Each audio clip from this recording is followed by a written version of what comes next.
Um,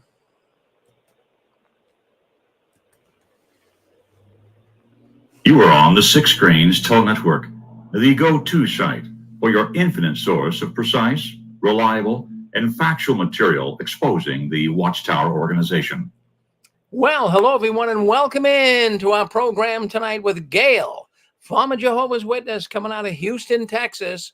And boy, she has some things she wants to share with you tonight.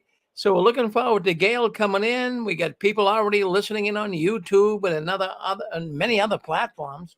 So let me bring Gail in right now, and let's see what she wants to talk about tonight. So hello, Gail. Hi, Rick. How are you? Hi, I'm everyone. doing, Thanks for I'm, staying. I'm doing good. So there you are. You're ready. You're ready to rock and roll tonight. So what I'm going to do is I'm going to let you introduce the program. I'll step out of the scene here. So I'm here if you need me. So let me know. Okay. Okay. All right. Thank you. All right. Good evening, everybody. I'm Bill, your host for After the Storm, and thank you for staying with us. That was an amazing program, an amazing subject that Joe and Fran brought up. And when new people come in with such a fire, it lights a fire under you. But it was just such a very somber subject that I've decided to preempt what I was going to talk about, and even the introduction, because it's just not appropriate right now because of how heavy that subject is. And I say this every week and I'll say it again.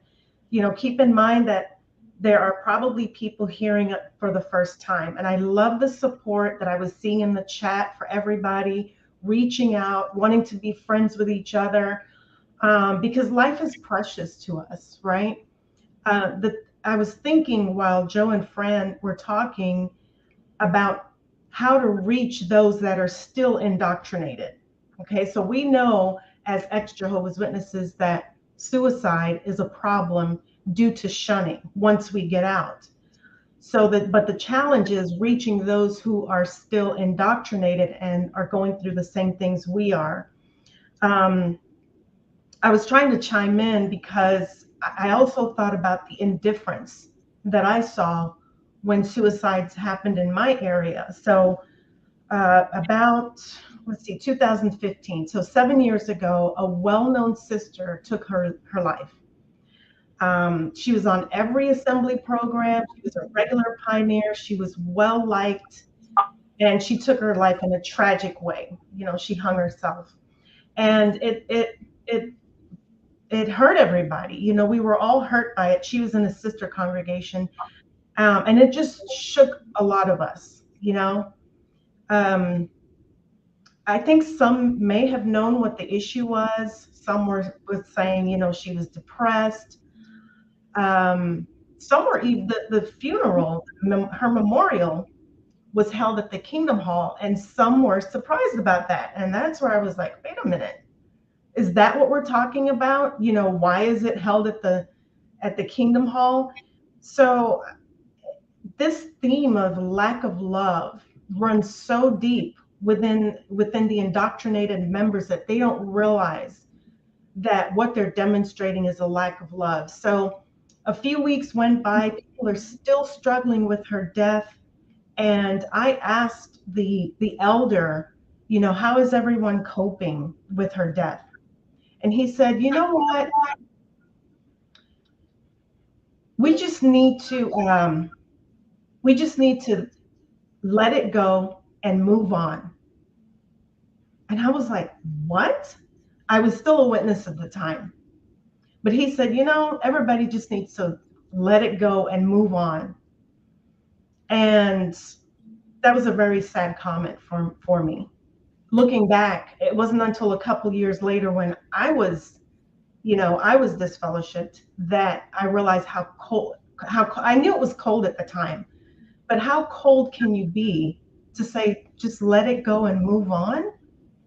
So I'm not even going to speculate what the problem was, but when I was disfellowshipped and came home to an empty house the night of my announcement, because I went to the Kingdom Hall that night, it hit me. The isolation hit me, and I thought, oh, wow, my world just changed just like that.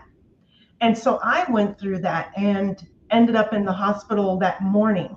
And I was in the hospital from about 3 or 4. I've never told this story on After the Storm, but don't worry, I'm okay.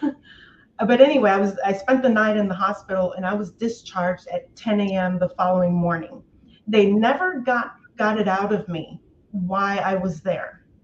They never could get it out of me. People, they were badgering me with questions. What's wrong? Why are you here? Is there a preacher you can call? Do you have family and friends? And all I could do was just shake my head. I couldn't answer, yes or no, or shake my head, because I realized that the answers to those questions were so bizarre and that they wouldn't understand.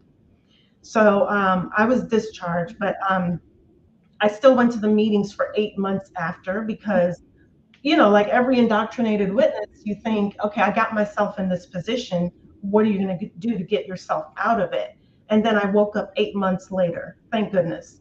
And then because of what I found out, it made me a little bit angry at what I almost did for this thing called the truth, which we're now finding out all the horrific things that are going on behind this organization. So, there is an insensitivity to people who have taken their lives. A lot of you saw it in the comments tonight. They were very uncalled for, because the preaching and everything that's going on in the comments was very uncalled for, because the programming is so strong that there's a high standard that it's almost impossible to live up to, that your option is to, and it causes pain, and your option is to end the pain. There was another suicide in our area, and this memorial was held at the funeral home, but it was given by an elder. And I'd never heard a funeral talk like that, but it was very well done. I will have to say, the brother did an excellent job honoring this person who took their life, right? And he was saying, just imagine you having a toothache and you just want the pain to end. And he said that's what suicide is like. You just want to end the pain. You're not thinking about anything else. And so I thought that was very compassionate. But I mean, that's almost 7-8 years ago, and to still hear that this is going on, our challenge is to reach the people before we get to this point, because they're doing it in a state of indoctrination. They're doing it because they're asleep. They're doing it because they believe that they're not good enough, that their life is not worth it. But we're here to tell you, everyone listening in on the program tonight, listening in on this program and on the program before, that your life is worth it. Joe and Fran, they brought up a number. There is a number you can call if you're feeling suicidal. It's easy to remember. The number is 988, or reach out to any of us on the social media platforms, because your life is worth it. And we're so glad that we're among people who understand each other. We understand what real love is, and we can show each other real love, empathy, grace, and compassion. Okay. The people at the Kingdom Hall, there's a level of perfection that's expected, but I'm reminded that the church is not a place for perfect people. It's like a hospital for the sick. So why else are you going if you need to already be perfect? So my hope is that the previous program will reach a lot of Jehovah's Witnesses to bring awareness and really shine a light on this epidemic. Now, we know that we are aware that there are other cults out there that practice shunning. We are aware that people take their lives for different reasons, not associated with shunning. Could be economical reasons, or what have you. But for what we're talking about here tonight, our circle, it's and the stories that I heard and the amount of people that I called in, that's why I kind of stepped back to let you guys express yourself, because I was hearing more stories than I expected to tonight, honestly. And I know Joe and Fran, they heard more than they expected to hear tonight. And it's just atrocious. It's a tragedy that it's not even spoken about. Um, like I said before, there's an indifference when it comes to someone losing their lives. It's like, oh well, they shouldn't have sinned or whatever. But the elders are there. They're shepherds. They're supposed to be shepherds, shielding you from the windstorm. And there are different reasons for people getting disfellowshipped. Either they don't believe anymore, or they're questioning the doctrines or the policies, or they confess to a sin. But whatever it is, whatever your reason is for going to the elders, you went to them for help, and the response is to put you out.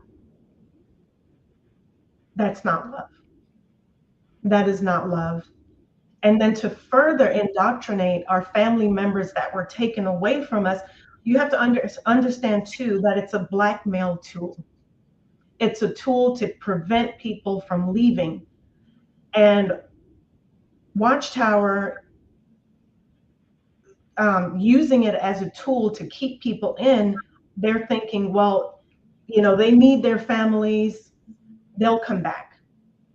But that's not the case. Not I don't know what the statistic is. It could be 1 in 3. I don't know. Allegedly, only 1 in 3 come back, and the rest don't, because they wake up to the reality of this organization. And for the first time, I'm going to say that it is evil. What I heard tonight was infuriating, and it's evil. And I've heard the story, some stories of people. I don't know if you call that a near death experience, but how can you know of someone who is so down, that your answer is to put them out of the congregation? You don't shepherd them, you don't pray with them or grease them with oil, or what the scriptures say. I think Angela said this before, like earlier, that someone, not Angela, it was another lady, I'm sorry. She was telling the story of her sister, and that was the one that story was the one that hit me the hardest tonight. She said she went to a church or a preacher or something, and they said, "Can I pray with you?" Which is the normal reaction. Yeah. Go ahead, please. Was someone saying something? So the shunning and the blackmail is spiritual abuse. It's emotional and mental abuse, and we really need to shine a light on it, because I think they feel like they're getting away with it, but we just need to get louder. I don't know if you guys have ever seen. I've seen in my area, like posters, "Stop the CCP" or "Stop Human Trafficking." And I did one earlier, and I sent it to Joe and Fran: "Stop the shunning," with a big stop sign, "Stop the shunning."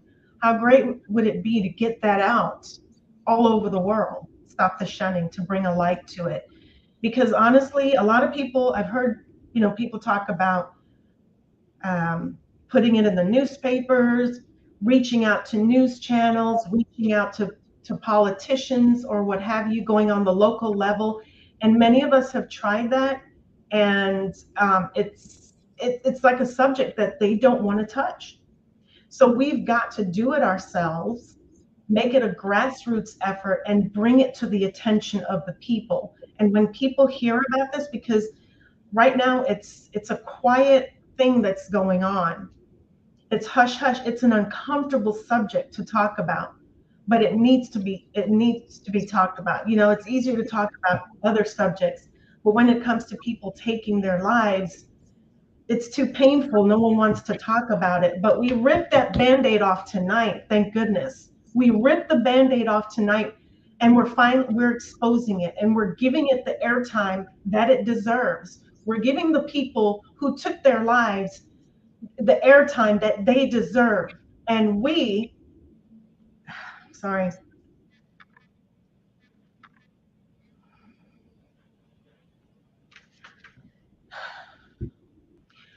those of us who went through it and are still here, we're here for a reason, and that's to speak up and not to be quiet. And we need to realize that we've healed, we've come through a lot. I always end my show saying, be kind to yourself. We were taught to be kind to others. It's okay to be a little selfish. Be kind to yourself. You've been through hell and back, and you're here for a reason. And I want to thank everybody for joining us tonight, joining us on the Six Screens every week, because you have to realize you're stronger than you give yourself credit. You're stronger than you realize.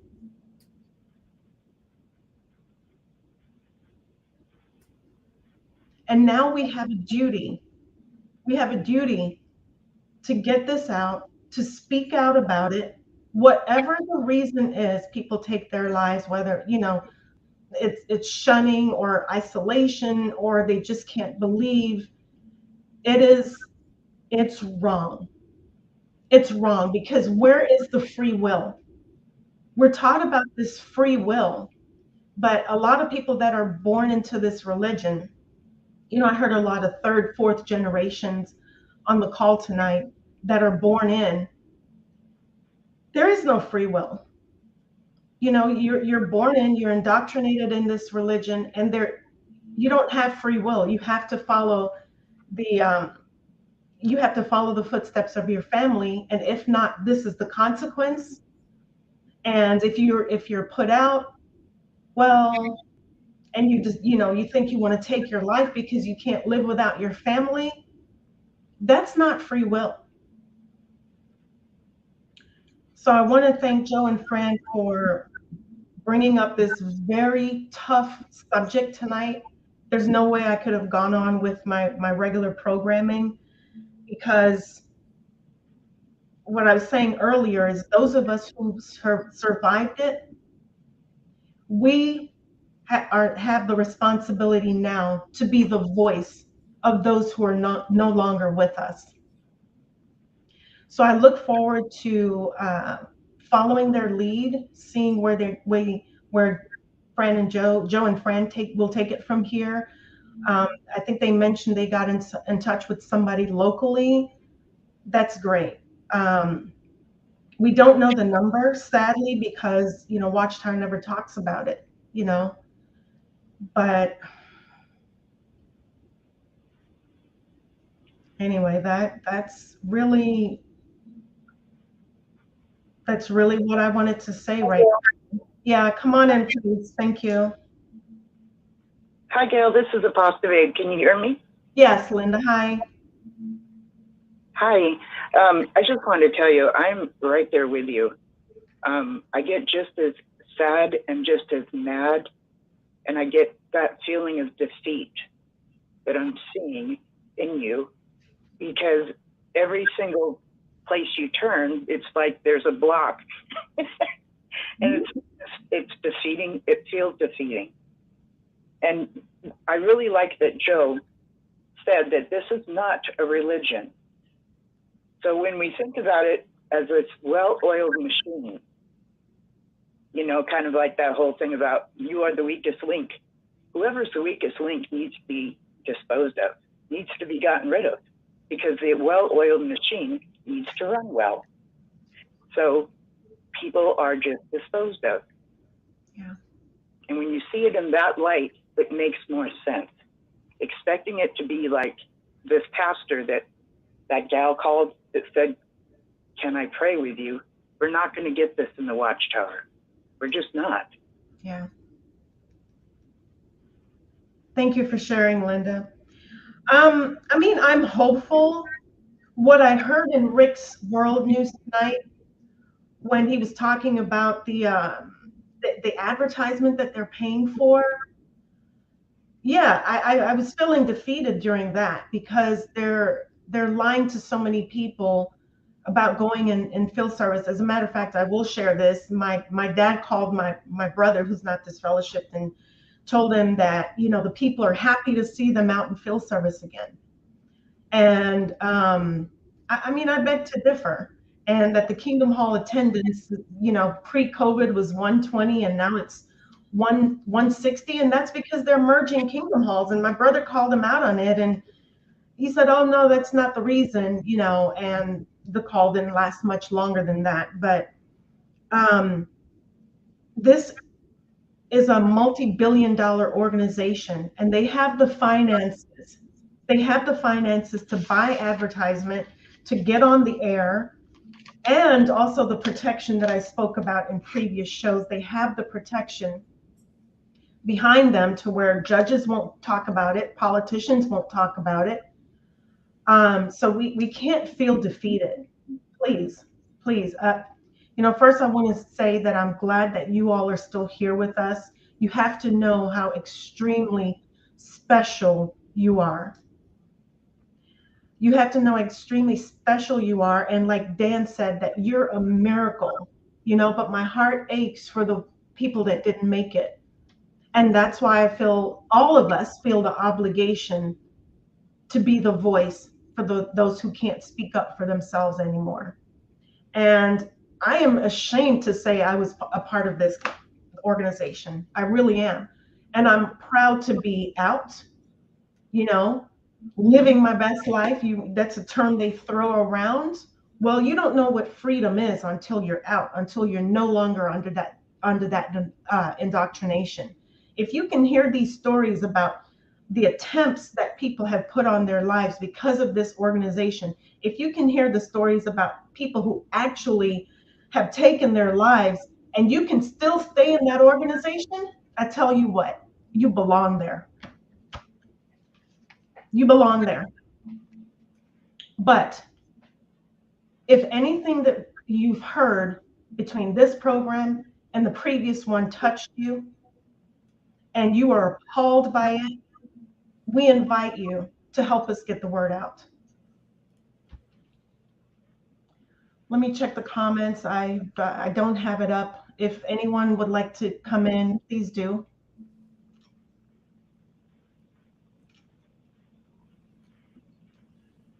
Well, this is Rick. We really appreciate Gail you coming on and doing your program tonight. Boy, lots of people calling in from pretty much all over. So we're glad that you. I know you had a program all prepared, but in view of what happened with Joe and Franz and their program tonight, and on the Watchtower problem of suicide, I'm sure that kind of derailed things to some degree. And thank you for doing that. There's only so many, you know, you can't really be too jovial when you're talking about suicide, but that's good. You could kind of just make that little maneuver there. We appreciate that. Thank you, Gail. Yeah. Well, that's what I have for tonight. Unless Linda needs more time. How are you, Linda? Thanks for speaking up. If anybody wants to come in and share, if you didn't get to speak up in the last program, you're welcome to here, because I've spoken my piece. So.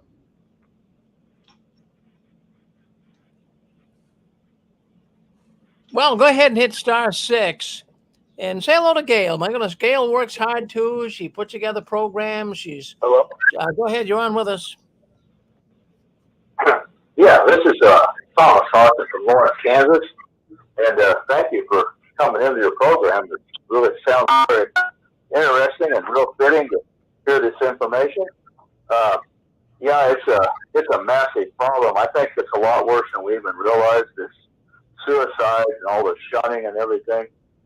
It looks like we're going to have to really reach out and try to help as many as we can, because there's a lot of hurting people out there. I just really want to thank you for your part, what you're doing, along with some others, Tran and Joe. I think that's outstanding. What they're trying to do to help people. I want to try to be there to help as many as I can too, because I hate to see people just let their lives go downhill and not get the help they need. Because if they would reach out and let others try to help them, we could help them to not go down that route. We don't want to see that happen to anybody. What happened to Michael, that Michael guy, more than several months ago, that was horrible. Yeah. Wow, that was a big shock to the community. Yeah, it was. Hi, Gail. Hi. I would like to add in something real quick. There's another connecting factor in the JW suicidal mentality, the two class systems between the anointed and the other sheep. It's all about elitism and the thought of not being good enough. That's the connecting That's a connecting factor I wanted to bring out. Thank you, Guy. Yeah, it's an impossible standard that we none of us can reach. And I'm trying to not get biblical, but I'm sorry. no, it's okay. No, yeah, you didn't do anything, but it's an impossible standard. Religion is really bad enough in itself. Mm-hmm.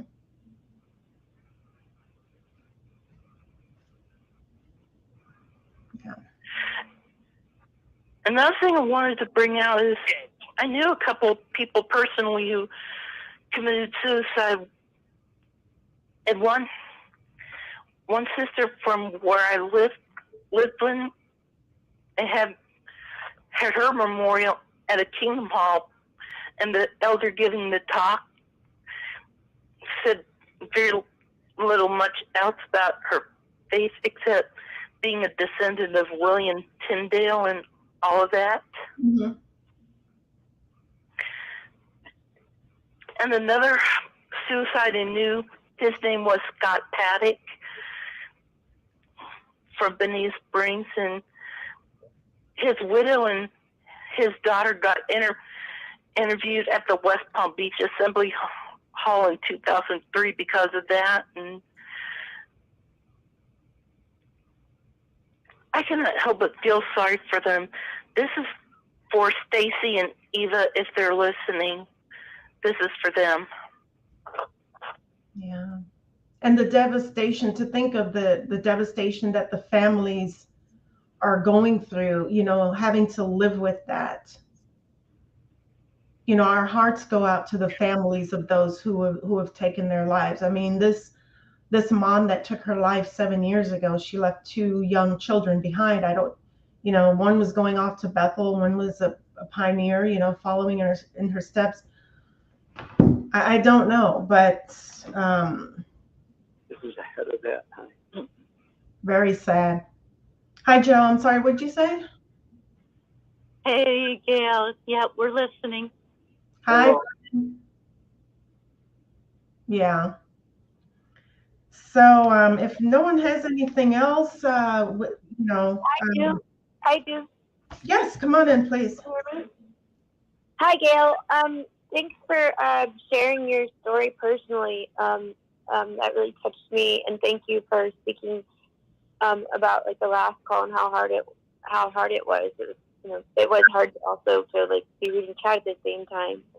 So thank you for your compassion, but also sharing your personal story. A question I have for you: what advice do you have about things that we can do in our personal life? I've heard a lot about self-care, but so maybe you have advice about like ex-JW style self-care. I think Fran said in the last call about serving others, and I did actually just start doing that. I found a place 15 minutes away, unhoused center, so basically feeding the homeless once a week, and that feels great, which feels weird because I feel almost selfish because I'm getting my heart filled up by serving others, but I also feel bad because the only way we get to be friends is that they're homeless. But so what's some other advice? Because I'm not going to give that up now that I've got that personal freedom, and can't believe it took me that long to find my way to doing that. But what other methods are there for like rehabilitating ourselves and getting past that, I don't know what to call it, but the feelings that brought us to hospitals? I've been there with you, kind of a thing. Well, surviving that crisis was a monumental feat in itself. And you have to really realize that you're one, like I said before, like you're stronger than you are. You're stronger than you give yourself credit, right? So it matters the way we speak to ourselves, right? So speak to yourself kindly. Um, reaching out to help other people is a good thing, but taking time to heal, getting therapy, is a good thing. I'm going to tell you what helped in my situation. I was in therapy a year and a half prior to the announcement of no longer being a Jehovah's Witness, and I think that that was one of the reasons, other than God having His hand on me, that helped me through that night. Without that, I don't know where I would have been. Okay, so therapy is a form of self-care too. It's okay to, we gave so much of our time, gave so much of ourselves to the organization, spent a lot of time in field service, studying, what have you, for the benefit of what somebody said earlier. That taking time for yourself right now is not selfish at all. And let's give each other the space to heal yourself. Go for a walk, go for a ride, go for a vacation. Journaling is a big thing too. If you see somebody, just even if you see somebody who looks sad, ask them, are you okay? I saw it on a college campus one time, and it said they had a big suicide campaign at the college going on, and it kind of it impressed me, right? Because it said, if you see something, say something. If you see someone, they look down, they're crying, don't be afraid to walk up to them and say, are you okay? Are you okay? Can I help you? And not be afraid of the pushback. So if you see something, say something. I think that's big. Thank you. That makes me think. I basically have started stepping up against bullies. So if I see someone bullying in any way, shape, or form, even though I'm a small person, I just get incensed and stand up for that. And that has actually made me feel better. I think, just because it's addressing the bullying that I got from the organization in the past, of how they treated us. So wasn't able to do it for myself back then, but in other ways, when I see it happening around me, I step up rather than keeping silent now. Yeah. I think that's great advice. And we live in a society where we mind our own business, you don't interfere or whatever. And then the last 2 years, the distancing that we have just put a larger gap between our humanity and the compassion that we're supposed to feel for each other. Well, we need to get back to our roots of love and compassion. That's who we are. That's what it means to be human, to display love and compassion. As a matter of fact, if you research the word religion, it's not what you think it means, right? And so there's a scripture in the bad word. Yeah, it's not. It doesn't mean church or religion as you know it today. And so the scripture says, and this is the only scripture I'll quote, the one true religion is this, that you look after widows and orphans in their time of need. And I would say that would include those who are in distress and even the homeless now. That is the true religion, is taking care of other people. It's not in a building. It's not a religion. It's not, this giving that we're doing to I don't even want to say it. It's looking after each other. That is the worship that is acceptable. It is true and acceptable. That is the true religion. If you research the Greek word on religion, it'll change your whole outlook on what religion is and what church is supposed to be. And so, you know, completely agree. He even said that it was that that their religion is worthless. So I completely agree. Thank you for bringing up that verse because I think it means so much. yeah. Hey, Gail, on the topic of self-care, I got a cool little journal today that was only $5. I had no idea that Five Below has journals with prompts, and this one was called, let me see what it was called so I can be accurate. It was called Healing Burnout. Healing burnout. Okay. And it was only $5 at Five Below, because journals like that would be 3 times that much at Amazon. They had all kinds of cool, upbeat little journals, and there's no age limit to these things. And it had all kinds of emotions and put a check mark next to what you want to feel and what are your goals and how to take care of yourself and are you sleeping enough, and wow. Mm-hmm. And it's I'm lucky enough to have Five Below. I haven't heard of it, but I can't wait to go Google it. Thank you. Thank you for sharing, Pixie. It's cheap enough to burn it after, right? Because I think that's why a lot of us don't journal, because we're afraid somebody's going to find it. And, you know, that's where you want to write your deepest, darkest thoughts. Well, write your deepest, darkest thoughts and then burn it. And it's so, I've done that before. It's so freeing. So thank you for sharing that. Five Below journals are $5. Write your deepest, darkest thoughts, rip it up after. It's so healing. Hi, Joe. Hello.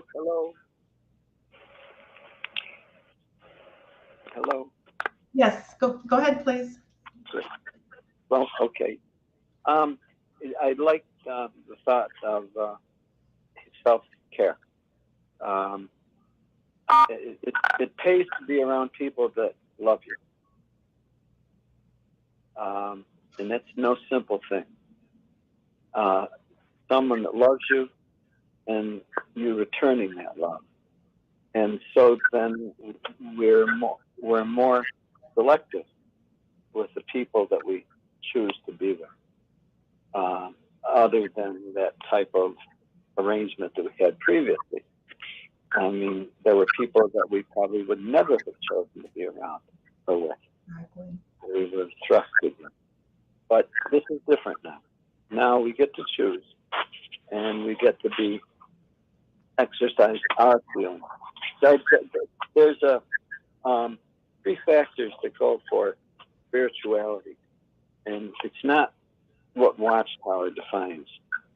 It's another way to look at spirituality. It's made up of 3 things: being intuitive, imaginative, and empathic. It's Wow. those 3 things. And if we display them, and if we're around someone else who displays those, it's the best kind of arrangement we can have. Those are things we need. Those are things others need from us. It's an exchange. And it's like doing business. If you can do business, so to speak, like that with others, you're taking care of each other. Yeah. If something's missing, then it's a bad deal. You're not going to be able to take care of yourself or others. So we can be more selective that way. And that's spirituality. It's our spirit, it's our strength, it's our connection with a divine. And it's a different way of thinking and looking at things than we're used to. And what I would say too is avoid the daily text. Don't. If you have a daily text, throw it away. There's other daily kinds of reminders. Yeah, if Anne's got something to say for that. You know, after leaving the Watchtower, I started reading, and I'm doing more reading now than I ever did when I was in the organization. And there's so many good books out there. I'm reading the Combating Cult Mind Control by Stephen Hassan, and there's many books that are really good. The Alcoholics Anonymous put out this one is the language of letting go, and it's a daily, instead of the daily text. They have, like, every day they have a little something, and it's very positive, upbuilding. There's so many self-help books, and, like, yeah, I'm going to go and check it out at Five Below. Yeah. I have a suggestion that I actually thought of that I can offer also to give back to the group. Doesn't matter that I've been out for, like, I don't know, maybe 20 years now, but I just hate that name, Jehovah. You know, J being a new letter, a new sound, and all that, and not at all related to our actual loving God. So there's this tool with, like, I use Google Chrome, but I think it probably exists for other browsers also, where you can install a plugin or extension, whatever you want to call it, but you can replace Jehovah's name with YHWH or God or any other word that you want to. So when you travel around the internet, you don't have to be looking at Jehovah all the time when you're doing stuff with Jehovah's Witness stuff. I found that was really helpful. I first learned to just call him my father. But getting rid of his name was really helpful in my progression on getting over and moving on to, like, a healthier space. If I could say something there too, I'd like that idea. There are, how do I want to say this? The use of that name was not what Jesus used. He didn't refer to God's that name. As you said, is this Angela who said it? That Yeah. he referred to his father. And if you think about it too, I never called my father by his first name. That's true. I called him by dad or pop or something, or father. And so for us to go having called, if you think about it,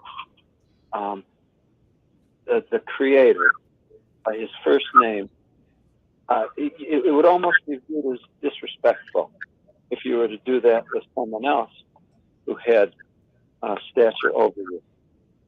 You would refer them by their title, not their first name. So honestly, I actually think that religion was actually designed to be a disrespect, not only to our Creator, but also to people that would want to worship Him. I really think they've got a very evil intent, and it's something that we have to basically push aside. I agree with you. I think, like Gail was saying, so, like, the only pure religion that exists is to look after widows and orphans in their distress and to remain unspotted from the world. And then I love how she added in, our homeless and our poor, and in those that were disabled, etc.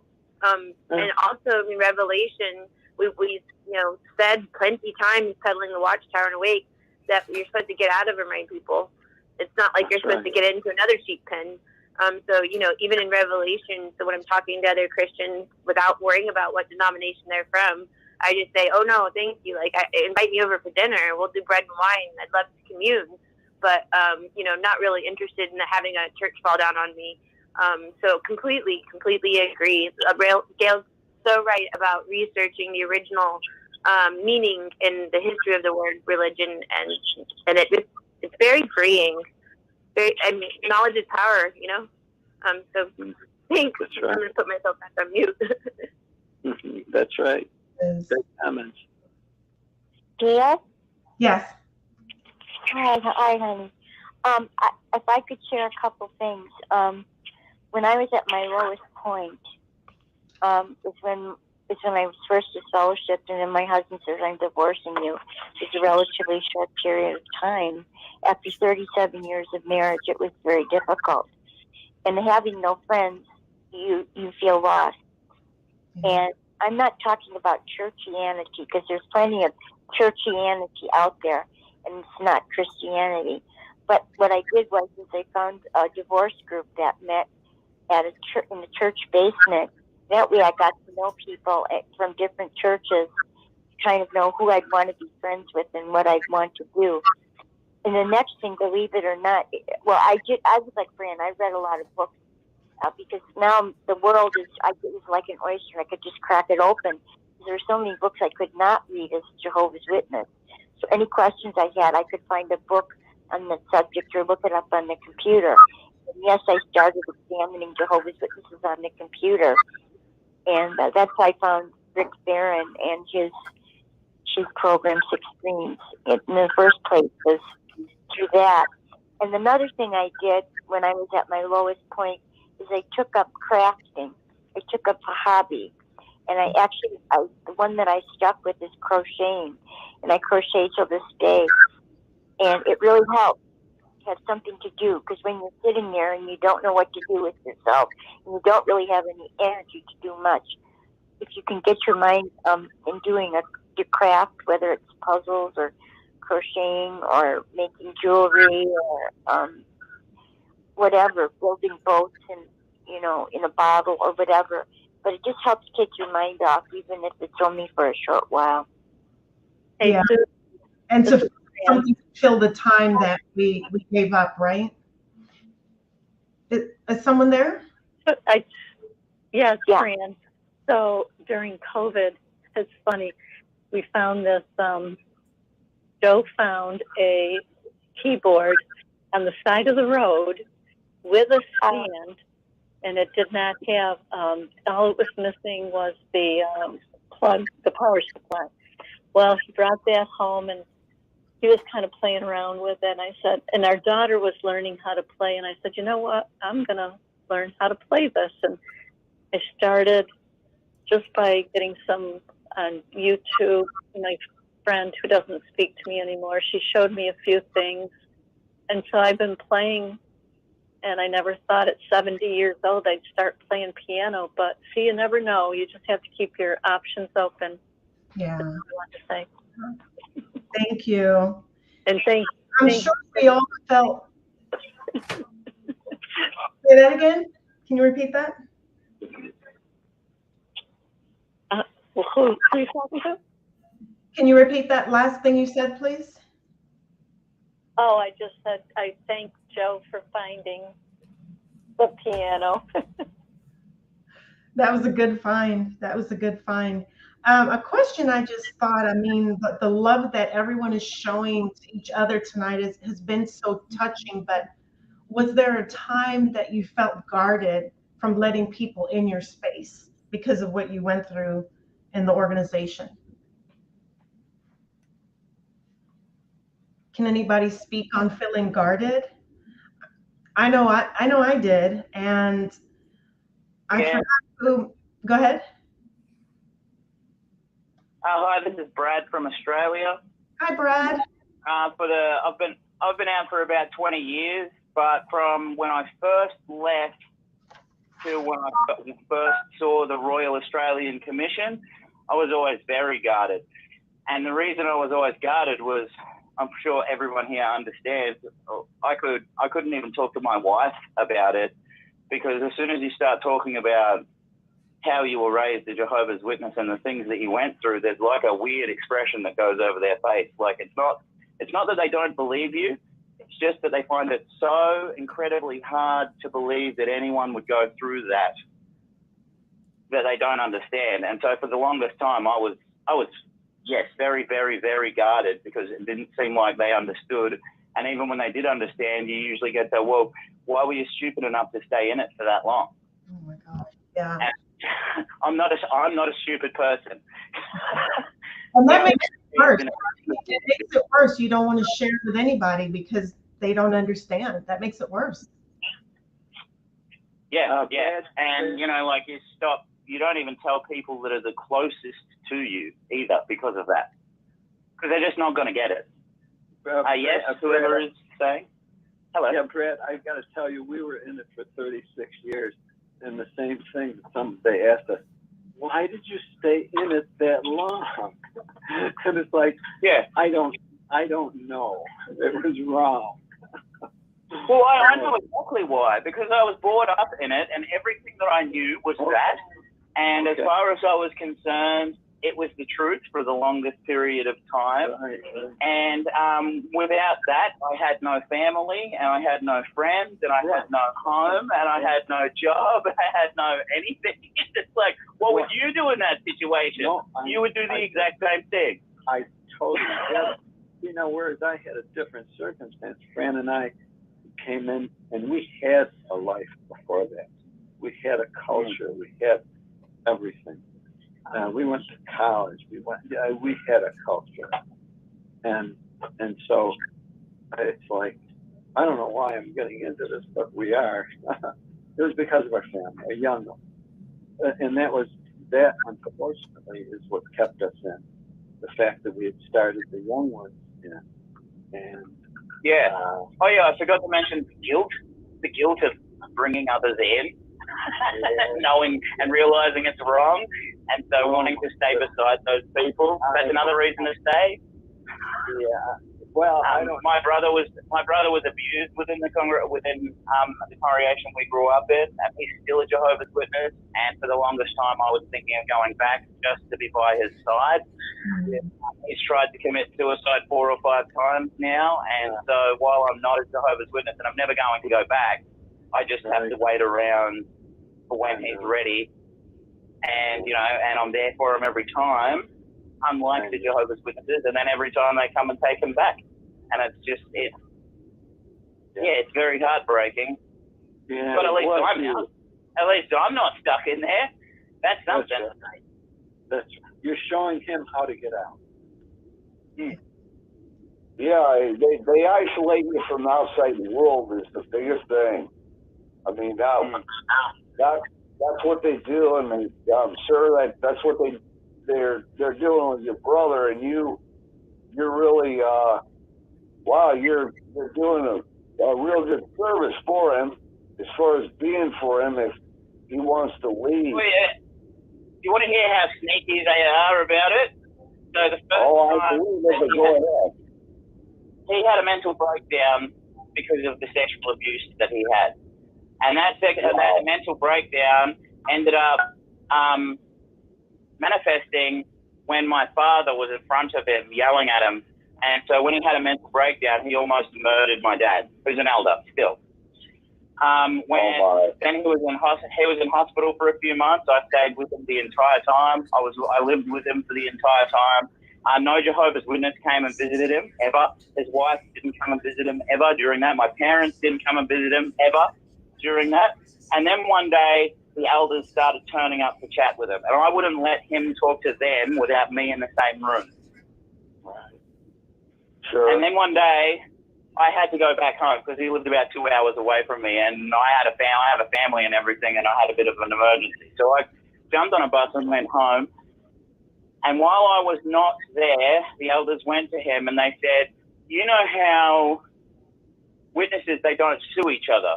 You don't take another person to court, another witness to court. If you don't happen to be a Jehovah's Witness, that means you're now legally liable for attempted murder on your dad." Wow. So basically, they blackmailed him to come back, and he refuses to leave now because he's shit scared of going to jail for the rest of his life. Oh God. Like, we all know how good the lawyers of Jehovah's Witnesses are. They're good lawyers. When I heard that, I was like, well, I don't know enough for that. They're very well trained in what they do. It's just like they have that liaison committee that goes up and tries to talk the family into not giving another family member a blood transfusion. They interfere with the doctors. That's why everybody needs to talk to their own doctor when they get out and tell them what they do. Every doctor I go to, I say, hey, listen, this is what they do.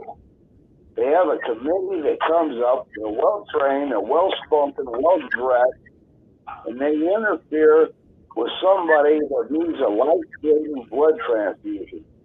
And you know, a lot of ex-witnesses need to know that, and they need to talk to their personal doctor or any doctor. I don't care if they're across the street from them or 10 blocks away, if they could talk to them and tell them about this. Because I run into a doctor that he was totally naive of it. And yeah, they got everything well planned out. Like when you left, you said you had to get on that bus and leave. I'm wondering if they didn't know you left. They knew I left. They knew I wasn't there. They knew, because they'd never mentioned anything in a conversation before that when I was there. And then as soon as I was gone, I brought them and took them back. Yeah, they stalked people. That is true. And they could have very well figured out that you were gone. So, no, I can pretty much guarantee they figured that out, because I spent every second of every day with him during that time, because, you know, he was obviously vulnerable, and because of the way he was talking, it was Jehovah's Witness speak. And converted. They knew you were gone, and they saw the window, and they jumped in the window. There you go. And that's what I that's right. Say. Yeah. And we're having right. real deep conversations. We're having such deep conversations about being a Jehovah's Witness too. Like, he mentioned that him and his wife hadn't been sleeping together as much. And he mentioned how the Bible said it's a requirement that she has to sleep with him. I'm like, well, in the world I've been living in for a while, I could class that as rape. Even if your wife having sex with someone that doesn't want to do that's classed as rape. It's not a requirement. If she doesn't want to do it, she doesn't want to do it. And he was starting to understand the outside points until they came and got him again, and it all came rushing back.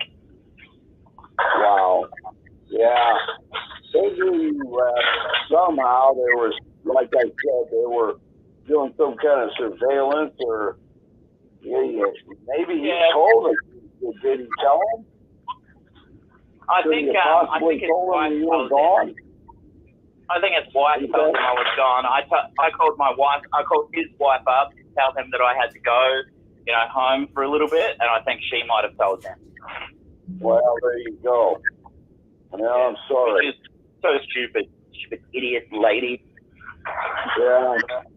That's why I call them ministry mafia. The thing is, they act like the mafia, but you were an amazing. Thanks for being there for your brother.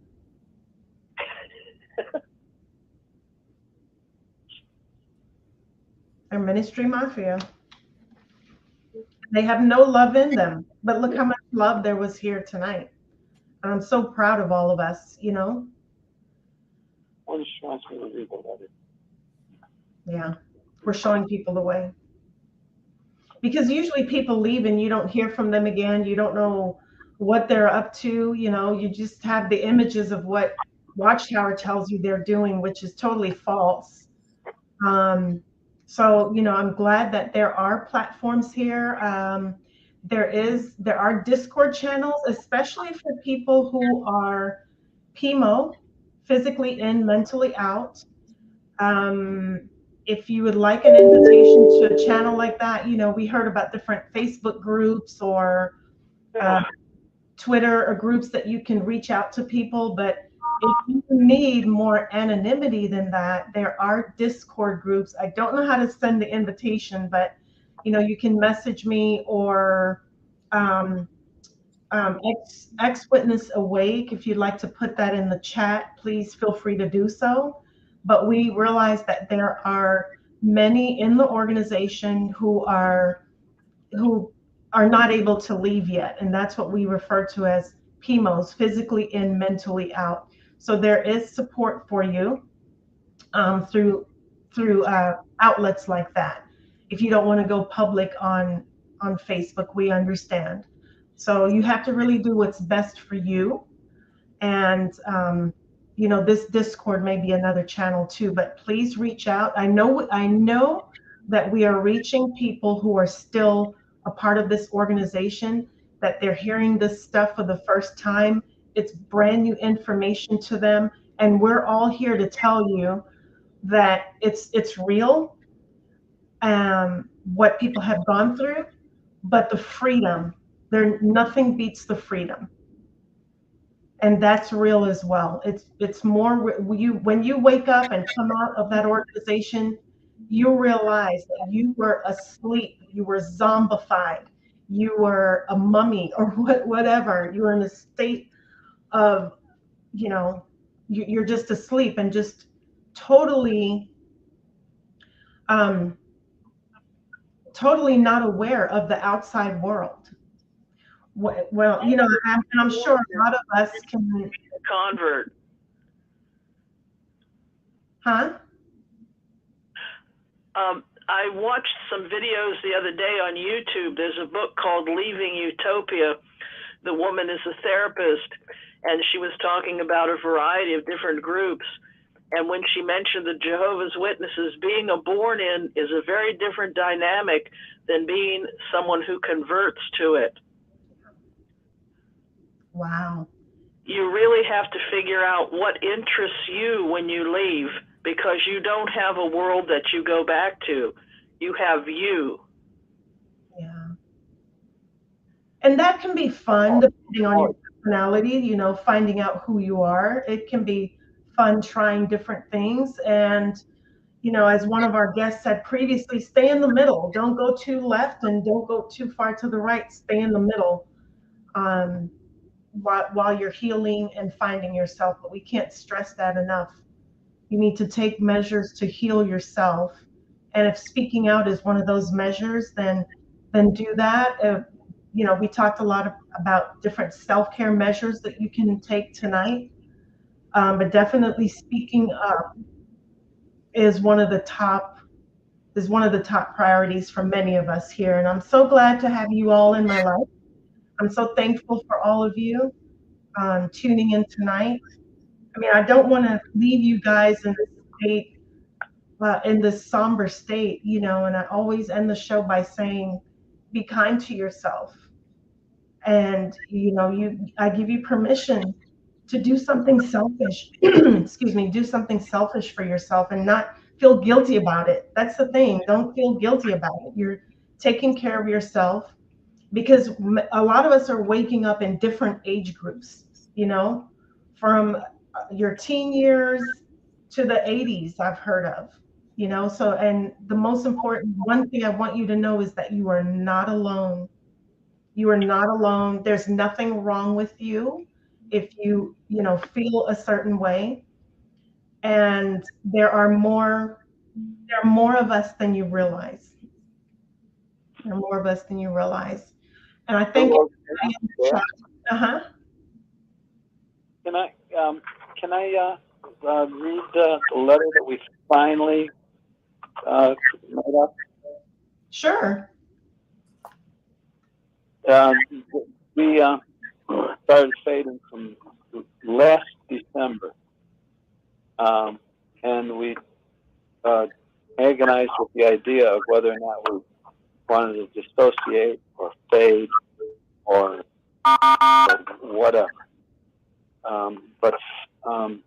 And we heard from so many who had gone before us to take it slow and think about what you're doing. Well, through involvement with many of the friends, we've become more and more adamant about raising awareness publicly so that it's in the open. And in order to do that, we wanted to make sure that we were basically just dissociated.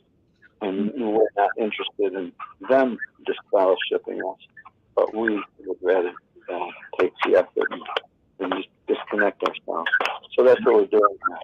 So I just, there's a letter that we're going to send not only to them, the elders, but also to everyone else that we know. Just to raise awareness. So it's that kind of a letter. Okay. It's 2 minutes and 20 seconds. Okay. Dear friends, we're very thankful to the Watchtower Society for teaching our family God's direction for us and the hope we hold for our lives and that of our friends. However, when a member expresses any questions about Watchtower policy, teachings, or directives, the member is met with potential discipline and frequently resulting in what is referred as disfellowship. Immediately, all members are directed to shun them. That is, effectively cut off all communication with them. They immediately lose all physical, social, psychological, and emotional support that is critical to their health and welfare. This organizational practice of spiritual bullying has no place in the Christian congregation, let alone in civilized society. In glaring contrast, love directs us to show the kind of love and attention that Jesus displayed when he was present, loving them, not shunning them. We're actively raising awareness of the high rates of depression, suicide, and violence among our disfellowshipped and dissociated friends. They have been and are presently being shunned by all congregation members, including friends and family. We invite you to join us in displaying true friendship and raising awareness of this present human rights crisis. We are finding support in our community for the need to end this inhumane, destructive religious practice. Tragically, shunning produces victims. Therefore, the Christian principled practice of extending love and active support to those affected is what we are promoting. We invite you to share in the joy that this produces for all. In the last paragraph, until the Watchtower Society makes the required changes, we are completely removing ourselves from any involvement in it. Our focus is on showing the needed love and care for all our friends. We invite all to share in this and to put an end to shunning immediately. Sincerely. That's a nice letter. I think it will be very effective. Yeah. Yeah. That's something we wanted to be able to give to anyone. Okay. You're willing to share that? So how will you get it out? Well, at least we'll mail it to all different ones involved. Okay. Beyond that, the radio station too, probably. Probably our lawyers. Yeah, lawyers. Lawyers, doctors, a psychiatrist. Agencies. Agencies. Churches. Yeah. I was thinking local hospitals. Take it to the local hospital, the psych ward at the local hospital. Good. Yes. These are really great options, which I'm sure we will add to this in the weeks to come. But yeah, it is a human rights crisis. It really is. Because someone said in the comments earlier, what about freedom of religion? You have to understand Watchtower has the freedom of religion. We don't. Or the witnesses don't. So that's why they've been able to go on with so many of these destructive, abusive practices for so long, because they're protected under the First Amendment, freedom of religion. So, yeah.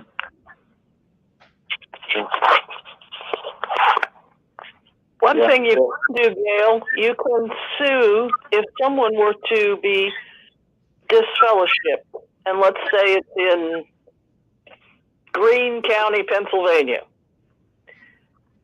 You can have a civil suit against the congregation of Greene County, Pennsylvania. a civil suit, okay. Yes, you can sue them for defaming your character. Yeah. Libel, yes. Yeah, that was the first letter that we sent to the congregation. friendly warning not to defame our names. And this one will be the follow-up?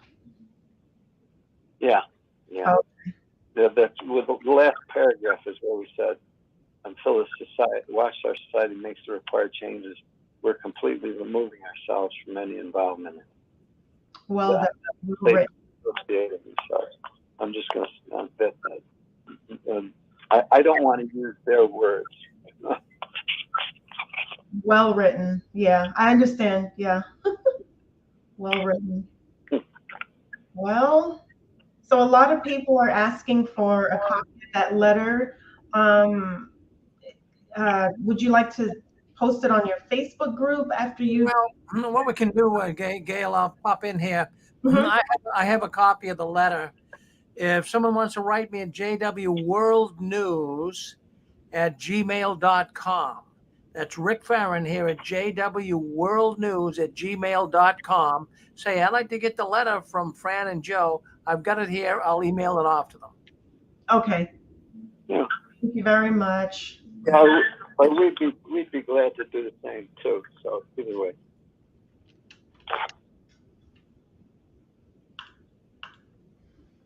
All right. Joe, in fact, let Joe give his email. And either way, go ahead, Joe. Give your email so they can get it from you as well. Go ahead and give that a shot. Okay, it's JANDFGUERINO@gmail.com. That's JANDFGUERINO@gmail.com.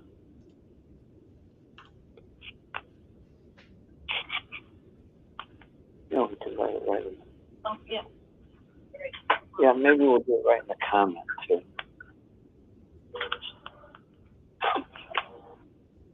Oh, yeah. If someone wants to contact us through that, feel free.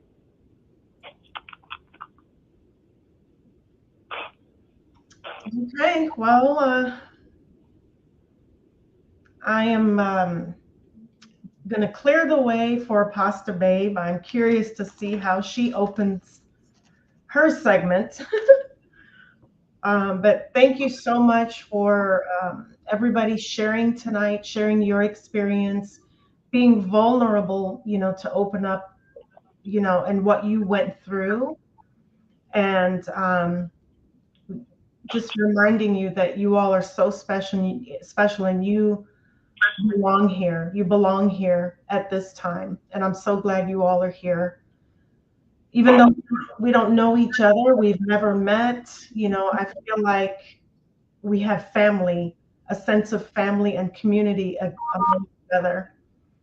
And so I want to thank everybody for hanging in there tonight. I know the last 3 hours or so was very heavy, but it needs to be spoken about.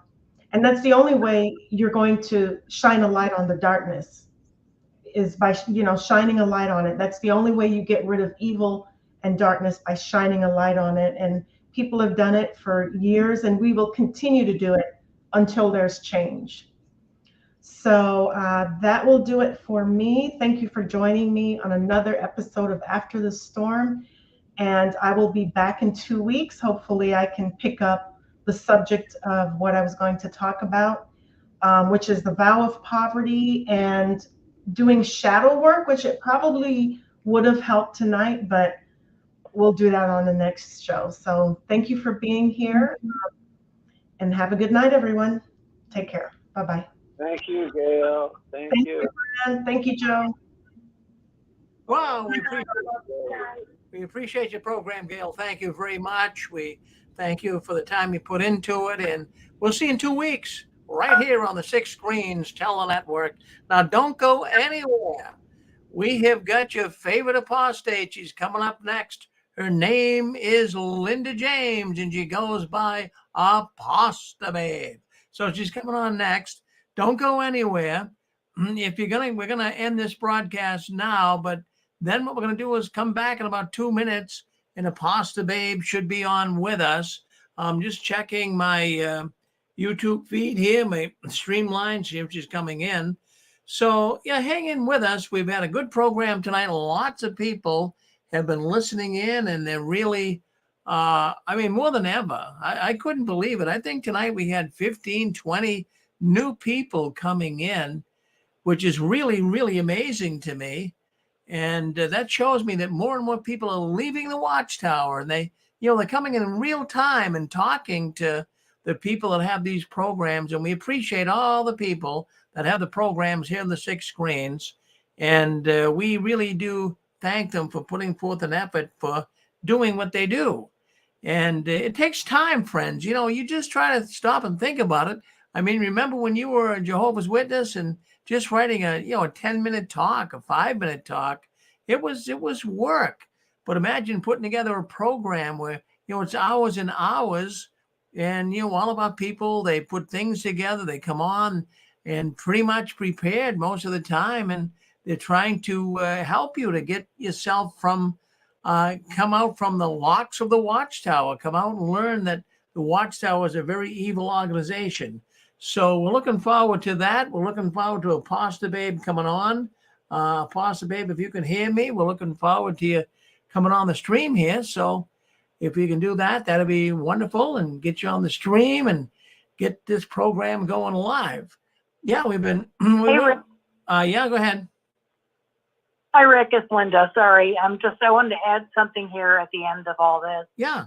Most employers that I find most employees are not aware of, they have an employee assistance program available, which is a no-cost, 24/7 access to counselors, typically with a master's degree or beyond, and it's part of their benefits package. And we're finding that in the last 2 years, probably 3, most employers are really wanting us to emphasize that because of what's happened and how, emotional issues are at the forefront. So make sure everybody on the call, check with your employer and see if that's available. You have 24/7 access to counselors, again, with typically a master's degree or beyond, and many times 3 to 6 in-person meetings. And kind of going along with Brad said, when you talk with somebody from the outside, they kind of hit you between the eyes with, well, why were you part of this? And sometimes, we kind of need to hear that, I think. And an outside counselor who has no affiliation with JWs is kind of a good thing. So it's a free benefit. And I was working at a University of Michigan hospital last week, and most of the professional people had no idea that it was even available at no cost. Well, thank you, Linda, for sharing that with us. And good to hear from you, too. So you're doing okay now? You're moving forward? Everything's great. Yep, everything's wonderful. Well, you sound good. You're back out. Where are you now? Out in California? I'm in Tennessee, and between here and Reno, actually. Moving back to the West Coast. The South doesn't agree with me. Yeah, you're not the Southerner. No, it's hard. It's hard moving down south or moving anywhere. It's too much regionalism moving. But anyways, I'm glad you're back and settled, and I'm glad that all good things are happening for you. Thank you very much, Linda, for checking in with us. Yeah, it's all good. All right, it's all good. Right, thank you. So that's wonderful. So we're looking for a pasta babe, Linda James. She's going to be coming on tonight. I do believe she sent me an email. I hope it went through. The email, at first it didn't go through, but then it did go through. So we're going to see if Apostle Babe's coming on with us tonight. So we're looking forward to Apostle Babe, your favorite apostate. But in the meantime, I'm here. I've been going now since 5:45 this afternoon. So let's see what you have to say. Anyone want to come on, say something before Apostle Babe comes on, before we go live on YouTube? If you'd like to say something, now's the time to come on. Boy, I enjoyed tonight's program. I don't know about you guys, but boy, it's so amazing. The people that were coming in tonight, we've been hearing from people for the very first time. We've had, like I said earlier, 15, 20 new people coming in. And that is just totally unreal. We never had this. I mean, when you go back, I started 17 years ago. But even back then, there wasn't, if you had one person a month, a new person come in. Now we had 15, 20 people coming in tonight. So yeah, we're just waiting now for a pasta babe to come on, and then I'm going to get to bed. I'm getting a little tired here, but we'll see what happens. We're waiting for a pasta babe to come on. I'm not sure if she got the email or what. It seems she has 3 or 4 emails, and I sent them to the email that she sent me. I hope it went through because it's a link to the program. Are you on there with us, Linda? Can you hear me? Rick. Yes, Daniel. Yeah, how you doing? I'm cranking away at it. Yeah. Anything? I'm just now jumping on. I just got off of work, so I'm still working at the hospital, so we're working crazy hours. But anything outstanding today that you can just share real quick, or? Well, I mean, it's it's a little. I've been on now for 6 hours, 7 hours, and I'm getting kind of tired, as you can tell. But we had a lot on the news tonight. I mean, they're coming up with all of these puff pieces where they're paying for local news stations and newspapers to carry their puff piece on how great the Jehovah's Witnesses are doing. And that seems to be the biggest thing that's going on right now. They're trying to get. Can I ask you a question? Sure. Have you noticed if is the Watchtower using the whole Russia, Ukraine, and everything going on as the show that we're in the last days, and are they warning their people against anything, or has there been anything come out on that at all? Oh yeah, no, there is. That you've heard of? Oh yeah, there's a lot of witnesses that are really believing that because of the war in Ukraine and because of the various things that we're seeing today, the inflation, the COVID, of course, that's not as prominent as it was. But the Watchtower is continuing to use this as a springboard to Armageddon's right around the corner. Look what's happening. So yeah, they've been using that a lot. Ukraine, yeah, they've really jumped on the bandwagon with that. That to them is that's big news. They feel that really is a sign that we're in the final part of the final days. Yep. Wow. In the real world, the egg prices have gone up, and now there's going to be egg shortages and a possible rail strike. Yeah, I've heard of that, Pixie. I did hear that it could be a rail strike that could really create havoc in the supply chain. So we're going to see what happens with that. So, well, you know what's interesting is that I've been looking at it for some time now, getting my CDL, but I was wondering, with the diesel prices of driving the trucks, and a lot of these companies like Swift is a big industry delivering groceries and different stuff. Believe it or not, they're switching their semis over to battery to electric. And that's how they're starting to save money. Because I was talking to a guy at the hospital that he started working at the hospital with us. He's had a CEO for years. He's thinking about going back. And he was telling me tonight that a lot of these big companies are switching over, and that's how they're going to be able to offset the diesel prices. So,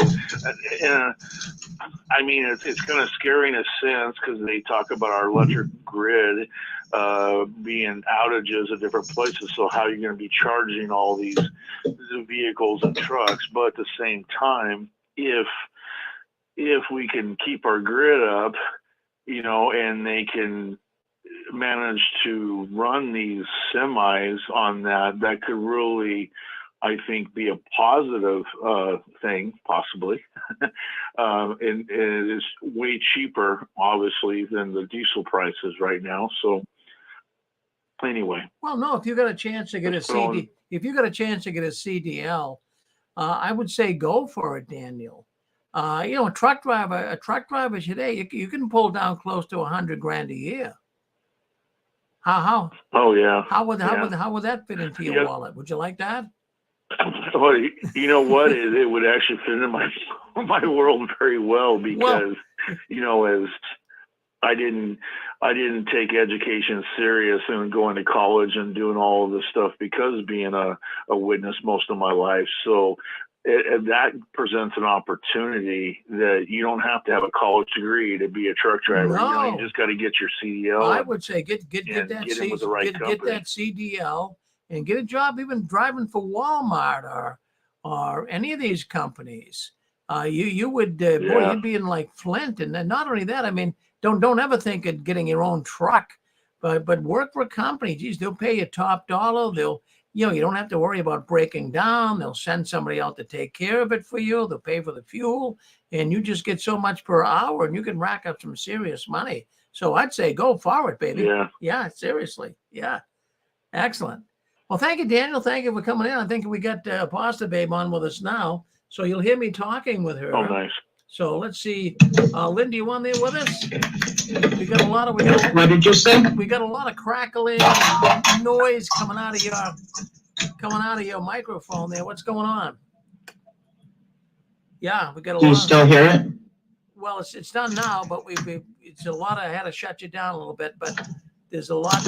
I was moving my wire. Okay. So it wouldn't be in front of the screen. All right. So I think we're pretty good now. So let's count to 5 and let's see what happens. 1, 2, 3, 4, 5. Yeah, just to keep that static in the wire. So we get that all straightened out. So that should be good. So what's on the agenda tonight? Anything in particular?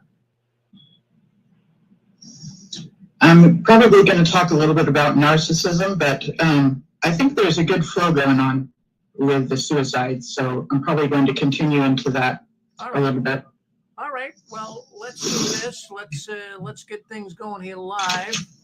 Let me get you on YouTube here. So we got Linda coming on here next. So stay with us. And like I say, just keep that wire kind of not moving around a little bit because it is making a lot of noise. A lot of noise here. Yep. All right. All right. So we got all the wires straightened away? I think so. All right. Yeah, it's just that it comes through very, very loud. Wow. Yeah, very loud. I've never had it act like this. Yeah. All right. So let's do this, and we'll get the wheels of progress moving here. So I'm going to bring you out, and I'll introduce the program, and we'll get moving here. So let's go live right now. Let me just make sure we get our sound clips up, which we do, and let's do it now.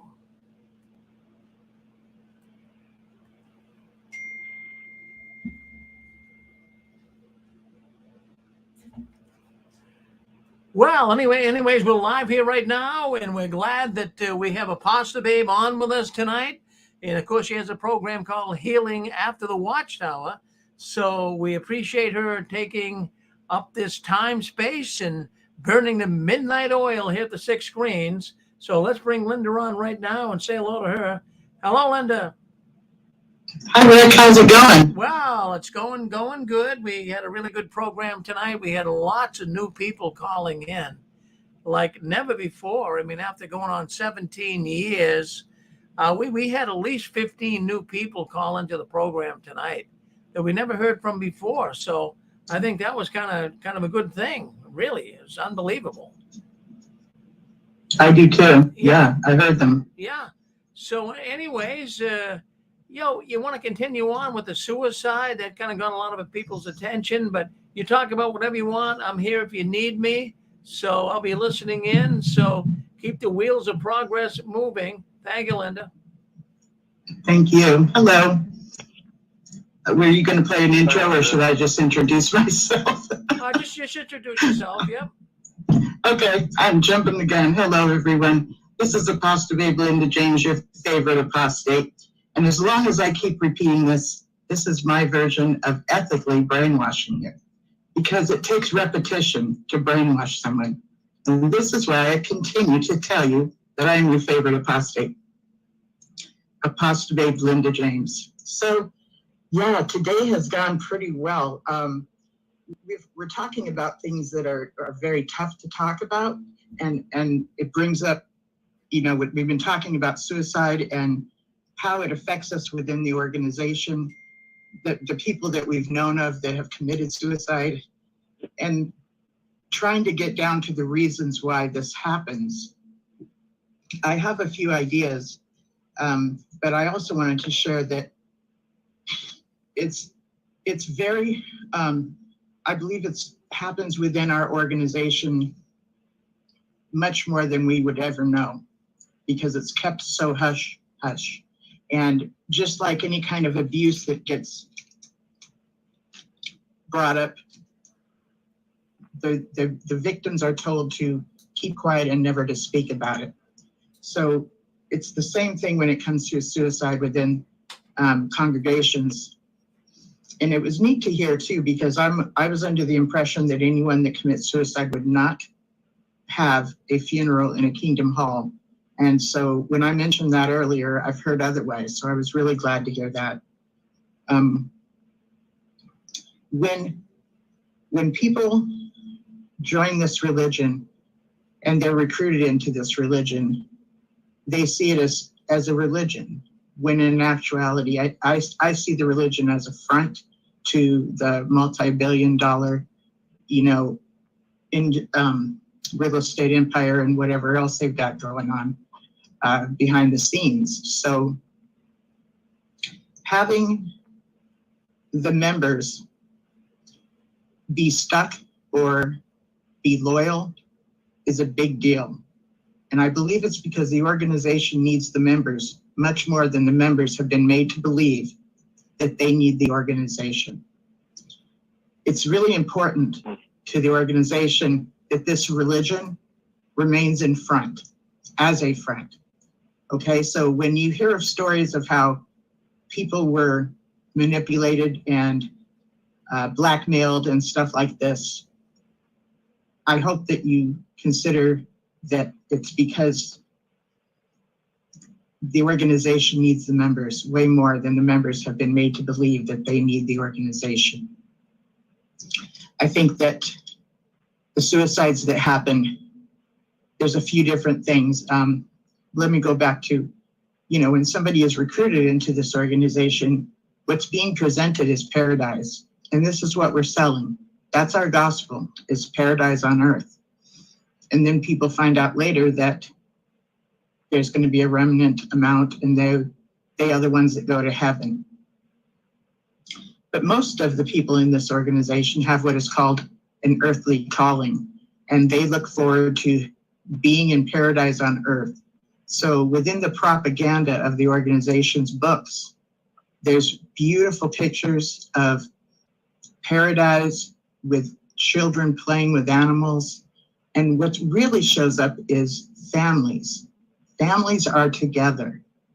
And within a culture where there's been many breakups of families, those that have grown up within these families see that, and it's very attractive to them. They see that as something that will support their family and staying together. So that's very attractive as well. This is something I believe my mother was attracted to.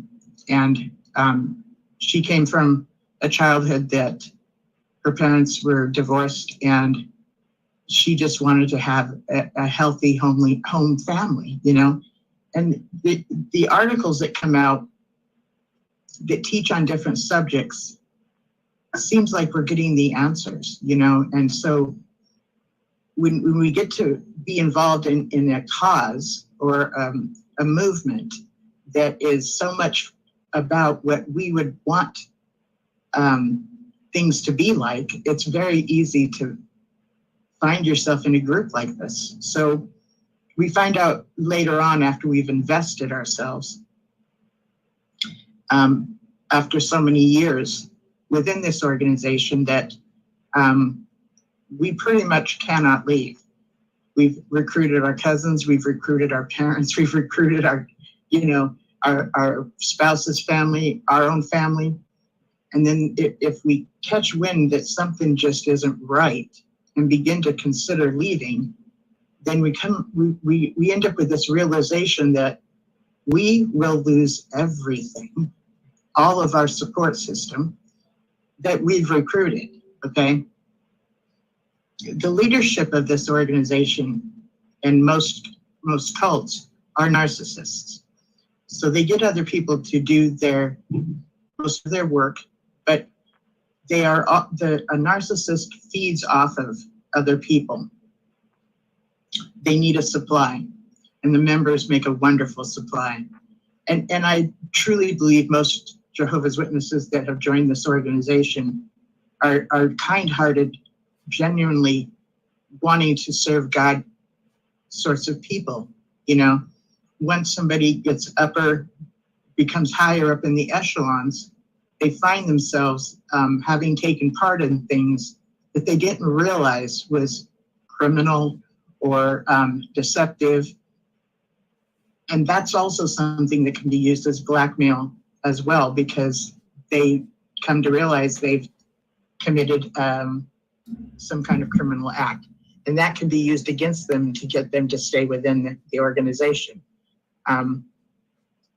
Brad was speaking earlier about his brother who found himself triggered and actually acted out to his father, more so than he probably ever thought he ever would. And what he ended up spending time with Brad for quite a while. But when the elders came to him, the elders used the terminology that, you know, if you're out of the organization, we can hold you on charges for, you know, threatening to take your father's life. But if you remain in the organization, you know, we're not supposed to take our brothers to court. See how staying within the organization seems like a much better idea? But he's being blackmailed. He was being blackmailed. This goes on in many levels. It seems a bit like mobsters to me. The longer I'm away from it, and the more I watch good movies, you know, yes. They're in Brooklyn. It seems like Crooklyn. Seriously. Yep, I agree. I totally agree. It's very much like that. I'm coming to see that as well. If the crime movies I watch, even if they're fiction, if they have accurate depictions in them, it looks like some of the mobsters have a better code of honor than some of the authorities we've been under. I agree with you. And the totally agree mobsters with don't you. change policy every 5 minutes. At least if you were in a group like they depict in these Hollywood movies, the people in that know what the code of conduct is and what's expected of them. We were on such shaky ground. It was like quicksand. Every minute they'd change things. And that's actually done strategically. But it makes no sense, because if God